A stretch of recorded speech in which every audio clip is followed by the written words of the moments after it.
Hey there, Patrick Davidson, the Expat Animator here. Why don't I tell them what's going on, and you just keep animating? Okay, Gringo, sounds good. Awesome.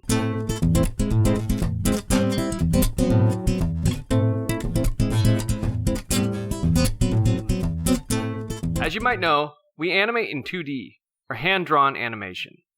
The basis of creating 2D animation comes from one's knowledge of drawing.